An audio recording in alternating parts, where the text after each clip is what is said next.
They gave me full access, then realized they couldn't replace me. They gave me full access because it was convenient, not because they trusted me, and that distinction mattered more than anyone realized at the time, because what started as temporary permission slowly turned into permanent dependency.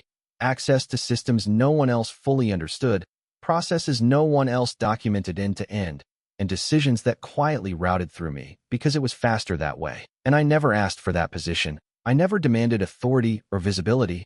I simply became the person things stopped working without.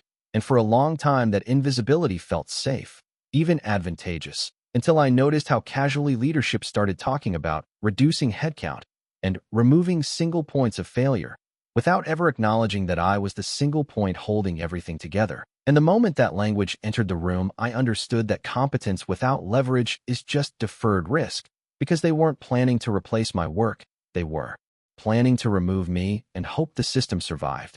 And instead of warning anyone or protecting myself emotionally, I did the opposite. I stopped anticipating problems, stopped preemptively fixing things before they surfaced, and let access remain exactly where it was, unchanged, undocumented, unshared, not out of spite, but out of precision. Because the only way for them to understand what I actually did was to experience the system without my constant, invisible intervention. And the first time something stalled and no one knew who to ask, I watched the room shift from confidence to uncertainty in real time. And that was when I realized this wasn't about replacement or layoffs anymore. It was about whether the organization could function once it finally noticed how much of it had been quietly routed through one person it never bothered to acknowledge. At first, the issues were small enough to be dismissed, a delayed report here, a system behaving unpredictably there, things that could still be explained away as timing or coincidence. And I watched how leadership reacted not with urgency, but with casual confidence, assuming that whatever was happening would correct itself the way it always had before, because for years it had, just not on its own. And what changed this time wasn't the severity of the problems, but the absence of immediate resolution. Because when questions started circulating about why something hadn't updated or why a dependency hadn't triggered, no one could point to a clear owner anymore. And that confusion revealed something I had known quietly for a long time, which was that ownership had never been distributed. It had simply been routed, and routed through me specifically. And instead of stepping in early the way I used to, I let those questions hang, answering only what was asked directly and only at the level of clarity that already existed, which forced conversations to slow down in a way they never had before, because speed had always depended on my anticipation rather than their understanding. And as that slowdown spread, meetings began to change tone, fewer assumptions, more follow-up questions, more people pulled in to gain visibility. And visibility is what organizations reach for when they realize control has been centralized without intention. And during one review, someone finally said the quiet part out loud, asking why so many unrelated processes seemed to depend on the same access point. And I remember the room going still, not because anyone was accusing me, but because everyone suddenly understood the implication that removing a single person wouldn't simplify things the way they had planned. It would expose how little redundancy had ever been built. And that realization created a different kind of tension, not the kind that looks for a culprit, but the kind that searches for reassurance. Because once you see dependency, you can't unsee it. And from that moment forward, every conversation about restructuring, efficiency, or risk carried an unspoken question underneath it, which was whether the organization actually knew how to function without the person it had already mentally prepared to lose. The first attempts to deal with the dependency were predictable, almost rehearsed, because organizations always try to solve structural problems with surface-level fixes before they admit the problem is deeper.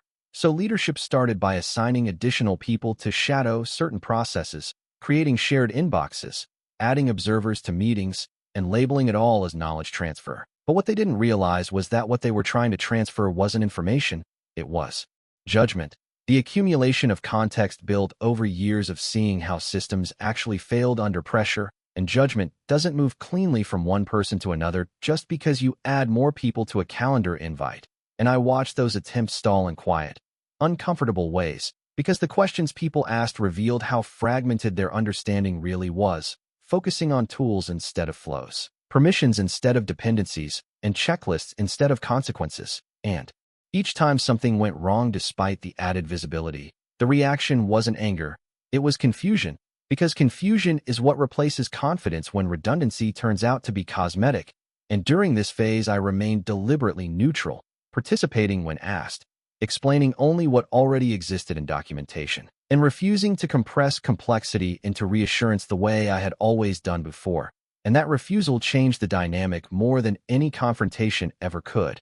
Because suddenly every decision took longer, every workaround required validation, and leadership began to experience firsthand the cost of not knowing what they owned. And the most telling moment came when someone suggested revoking my access temporarily as a test, framing it as resilience planning rather than risk, and I agreed immediately, not defensively or reluctantly, but calmly, because I understood that a test was the fastest way to turn an abstract concern into measurable reality. And when that access was limited, even briefly, the system didn't fail catastrophically, it failed quietly, workflows stalled, approvals hung in limbo, and people didn't know who to escalate to.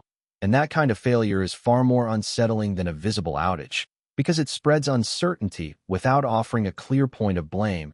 And by the time access was restored, the conversation had already shifted, no longer about replacing a role or reducing headcount, but about how much of the organization's stability had been built on assumptions no one had ever verified.